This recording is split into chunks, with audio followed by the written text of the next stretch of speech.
Hello बच्चों कैसे हैं आप लोग। मैं तो ठीक नहीं हूँ बिल्कुल, मेरी तबीयत ख़राब है। फिर भी मैंने सोचा कि चले बाकी के वीडियोस को भी कंप्लीट कर दूँ। तो आज हम लोग वेस्ट बंगाल बोर्ड क्लास 10 नौबत खाने में इबादत का आखिरी अंश यानी कि पार्ट 3 उसको कंप्लीट करते हैं। तो लास्ट हम लोगों ने पढ़ा था कि बिस्मिल्लाह खां कहते हैं कि भाई ये बनारस में ही काशी विश्वनाथ का मंदिर है, यहीं पर हमारे ख़ानदान के लोग शहनाई बजाते हुए पले बढ़े और अब ये छोड़ के हम कहाँ जाएं। इससे कहने के बाद कहते हैं काशी संस्कृत की पाठशाला है, यानी काशी बनारस में ऐसा जगह है जहाँ पर हमारे देश की संस्कृति लोग उम्दा लेवल पर सीखते हैं, यानी कि हमारे देश की संस्कृति का यह एक उपमा है। काशी में अगर आप हैं तो समझ लीजिए भारतवर्ष को आप बेहतर पहचानते हैं या भारतवर्ष की आत्मा आपके अंदर है। शास्त्रों में आनंद कानन के नाम से प्रतिष्ठित है, यानी जितने भी शास्त्र हैं, क्लासिक्स हैं, किताब का हो बात हो या संगीत का बात हो, सभी में आनंद कानन कहा जाता है काशी को, यानी कि ये आनंद देने वाला एक ऐसा स्थान है। काशी में कलाधर हनुमान व नृत्य विश्वनाथ हैं। यहाँ कलाधर हनुमान यानी कलाकार, कई कलाओं में निपुण हनुमान जी यहीं पर विराजमान हैं और विश्वनाथ बाबा यानी कि शंकर जी भी यहीं पर विराजमान हैं। काशी में बिस्मिल्लाह खान है। काशी में हज़ारों सालों का इतिहास है। भाई हमारे देश का इतिहास ये बहुत ही रिलीजियस स्थान है। मैं तो यहाँ कई बार गया हूँ, हमारे उत्तर प्रदेश में ही है। जो लोग भी इससे जुड़े हैं या यहाँ के हैं वो बड़े भाग्यशाली हैं और वो लोग इसकी महत्व को समझते होंगे और समझाते भी होंगे दूसरों को। काशी में हज़ारों सालों का इतिहास है, जिसमें पंडित कंठे महाराज हैं। ये बहुत बड़े मशहूर तबला वादक थे। कंठे महाराज कौन थे? तो भाई तबला वादक, तबला बजाने वाले। विद्याधरी हैं, ये भी कोई शास्त्र में निपुण रहे होंगे। विद्याधरी कोई ज्ञानी पुरुष। बड़े रामदास जी हैं। बड़े रामदास जी यानी कबीर के गुरु। मौजुद्दीन खान व इन रसिकों से उपकृत होने वाला अपार जन समूह है। ये जो रसिक लोगों का नाम लिया गया, बड़े बड़े गुरुओं का, इनसे उपकार पाने वाले इनके शिष्य लोग भी यहीं पर हैं। यह एक अलग काशी है जिसकी अलग तहजीब है, बहुत अच्छा मैनरिज्म है, अलग है काशी। अपनी बोली, अपने विशिष्ट लोग हैं इसके, सब कुछ इसका अपना अलग अलग है। इनके अपने उत्सव हैं, अपना गम है काशी में, अपना सहरा बनना है।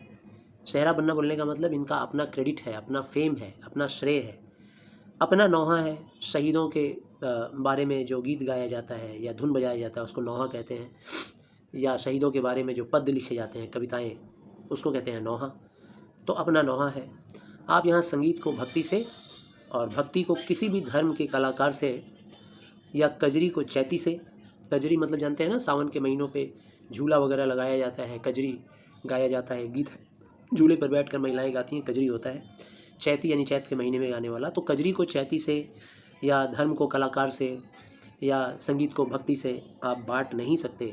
विश्वनाथ जी को विशालाक्षी से, विशालाक्षी यानी कि बड़े आँखों वाले, यानी विष्णु भगवान से, शंकर भगवान को विष्णु भगवान से नहीं बांट सकते, आप अलग नहीं कर सकते।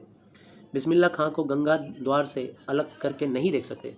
अब बिस्मिल्लाह खां को आप गंगा द्वार से यानी कि काशी से आप अलग करके नहीं पहचान सकते। काशी अलग है और बिस्मिल्लाह खां अलग है, ऐसा नहीं हो सकता। दोनों एक हैं, एक दूसरे के अंदर समाये हुए हैं। अक्सर समारोहों और उत्सवों में दुनिया कहती है, जब बिस्मिल्लाह खां को देखती है तो लोग कहते हैं ये बिस्मिल्लाह खां है। बिस्मिल्लाह खां का मतलब बिस्मिल्लाह खां की शहनाई। जब लोग चौंकते हैं और चौंक कर कहते हैं अरे यही बिस्मिल्लाह खां है क्या, मतलब ये वही है इंसान जो पूरा वर्ल्ड फेमस है, पूरे संसार में प्रसिद्ध है इतना अच्छा शहनाई बजाने के लिए। शहनाई का तात्पर्य बिस्मिल्लाह खां का हाथ, और हाथ से आशय है बिस्मिल्लाह खां की फूंक, उनकी जादुई आवाज़ का असर हमारे सिर चढ़कर बोलने लगता है। शहनाई में सरगम भरा है उनकी शहनाई में, ठीक है ना। सा रे गा मा पा धा नी सा नी धा पा मा गा रे सा, ये जो अवरोह है आरोह है इसको हम लोग सरगम बोलते हैं। खां साहब को ताल मालूम है, उनको राग मालूम है। ऐसा नहीं कि बेताले जाएंगे, मतलब कोई संगीत बजाएं और बेताले मैंने बिना ताल के बजाएंगे, ऐसा नहीं हो सकता। बिना सुर के बजाएंगे, ऐसा नहीं हो सकता। शहनाई में 7 सुर लेकर निकल पड़े। शहनाई में परवरदिगार, परवरदिगार यानी अल्लाह, गंगा मैया, उस्ताद की नसीहत लेकर उतर पड़े। दुनिया कहती है, जब उनका शहनाई सुनती है दुनिया तो कहती है सुबहान अल्लाह, यानी ईश्वर की प्रशंसा करते हैं तो सुबहान अल्लाह किया जाता है। तो उस बात पर बिस्मिल्लाह खां कहते हैं अलहमदुलिल्लाह। अलहमदुलिल्लाह का मतलब होता है ये जो सारी प्रशंसा है, ये सारी प्रशंसा मेरे लिए नहीं होनी चाहिए, बल्कि किसके लिए होनी चाहिए? भगवान के लिए, परवरदिगार अल्लाह के लिए होनी चाहिए। वो नहीं चाहे होते तो हमको कभी भी ऐसा सुर हमको बख्शते नहीं, आशीर्वाद में हमको मिलता नहीं। बिस्मिल्लाह खां का संसार सुरीला होना शुरू हुआ। फूंक में अजान की तासीर उतरती चली आई। तासीर मतलब असर। जब वो फूंक मारते थे तो उसमें उनके नमाज का असर दिखता था, यानी जो दिन में 5 बार नमाज करते थे उस नमाज का असर उनकी फूंक में नज़र आता था कि कैसे अल्लाह ने उनको ये बख्श दिया आशीर्वाद की, जा बेटा। और देखते देखते शहनाई 1.5 शतक के साज से 2 शतक का साज बन साजों की कतार में सरताज हो गई। साज यानी संगीत बोला जा रहा है। तो 1.5 शतक से हमारे देश में जो शहनाई बज रहा था उसका उतना असर नहीं हुआ जो बाकी के अंतिम 50 सालों में बिस्मिल्लाह खां के रहते हो गया। और बिस्मिल्लाह खां ने उसको ऐसा बना दिया कि सारे सुर, सारे साज, सारे संगीत वाद में शहनाई नंबर 1 पर चली आई, सरताज बन गई। अमीरुद्दीन की शहनाई गूंज उठी। उस फ़कीर की दुआ लग गई। बचपन में किसी फ़कीर ने आशीर्वाद दिया था अमीरुद्दीन को, कहा था बजा बजा बजा बजा, मतलब कि जा बेटा तुझे आशीर्वाद दिया, बजा ये शहनाई, और वो आशीर्वाद लग गया। किसी दिन एक शिष्या मतलब कई सारे लोगों को जैसे ट्यूशन देते हैं ना, तो वो शहनाई का ट्यूशन भी देते थे अपने घर में बैठा कर लोगों को जो सीखने में इंटरेस्टेड होता था, फ्री ऑफ कॉस्ट। तो किसी दिन एक शिष्या ने डरते डरते खान साहब को टोका और बोली, बाबा आप ये क्या करते हैं बाबा, इतना आपका नाम है, फेम है, भारत रत्न भी मिल चुका है आपको, और फटा हुआ लुंगी पहनते हैं, अच्छा नहीं लगता है। जब भी कोई आता है आपका इंटरव्यू लेने तो आप इसी फटी लुंगी में आके बैठ जाते हैं। खान साहब मुस्कुराए और मुस्कुरा कर उस लड़की से बोले, धत पगली, ये भारत रत्न हमको शहनाइया पे थोड़ी ना मिला है, सॉरी शहनाइया पे मिला है, हमको लुंगिया पे थोड़ी ना मिला है। तुम लोगों की तरफ बनाव सिंगार देखते रह जाएंगे, जैसे लड़कियां अपने आप को साज धाज में संवारती बनाती रहती हैं। तो ऐसा कहते हैं कि इस उम्र के बच्चों को अपने जीवन को सुधारने के लिए एक निश्चय होना चाहिए, दृढ़ संकल्प होना चाहिए। अगर अपनी सुंदरता को लेकर बिजी हो जाएगा बच्चा इस उम्र में तो क्या खाक रियाज कर पाएगा। आपके लिए भी चेतावनी है अमीरुद्दीन यानी कि बिस्मिल्लाह खां की, कि आप भी अपने जीवन में जिस उम्र के पड़ाव पे हो कड़ी मेहनत की ज़रूरत है। यहाँ पर आप साज सज्जा में मत लग जाना कि मैं कितना हीरो दिख रहा हूँ, मैं कितना हैंडसम दिख रहा हूँ, कितनी ब्यूटीफुल दिख रही हूँ, ऐसे पे मत लग जाना। ठीक है बिटिया। उसके बाद फिर बोले कि ठीक है बिटिया, अब तो हमारी उम्र बीती गई है, तुम्हारी तरह साज सज्जा में रहा होता तो बेच चुकी होती शहनाई, पा चुका होता भारत रत्न। खैर ठीक है, आगे से नहीं पहनेंगे तुम कहती हो तो, मगर इतना बता देते हैं मालिक से यही हुआ है, फटा सुर न बख्शे। मालिक कुछ भी दे दे लेकिन फटा हुआ सुर या संगीत ना दे। लुंगिया का क्या है, लुंगिया फट गई तो फट गई, कोई बात नहीं, आज फटी है तो कल सी भी जाएगी, ऐसा कहते हैं वो। अब इसके बाद सन 2000 की बात है। पक्का महल काशी विश्वनाथ से लगा हुआ अधिकतम इलाका अब अपने दुख को व्यक्त कर रहे हैं। कह रहे हैं कि अब 2000 का साल आ गया है और अब मलाई बर्फ़ बेचने वाले यहाँ से जा चुके हैं। जैसे बचपन में हम लोगों ने बहुत कुछ देखा है, बहुत कुछ एंजॉय किया है, अब वो सब नहीं मिलता है आजकल। तो अब मलाई बर्फ़ बेचने वाले भी जा चुके हैं। खान साहब को इसकी बड़ी कमी खलती है। अब तो ना वो देसी घी की खुशबू रह गई और ना ही वो कचौड़ी जलेबी बनाने वाले लोग रह गए जो असली प्योर देसी घी में बनाते थे। खान साहब को बड़ी शिद्दत से कमी खलती है। शिद्दत से यानी बहुत कष्ट से कमी खलती है वो पक्का महल की कुलसुम हलवाइन का कचौड़ी जलेबी। अब संगीतियों के लिए गायकों के मन में संगतियों मतलब जो बड़े बड़े जगराता होते हैं ना, जहाँ पे संगीत मचता है, कीर्तन होता है, जहाँ पे भजन कीर्तन होता है, अब वहाँ पर संगीत बजाने वालों का कोई सम्मान नहीं रहा। पहले सम्मान रहता था, कोई आदर नहीं रहा। खान साहब अफसोस जताते हैं, अब घंटों रियाज को कौन पूछता है भाई।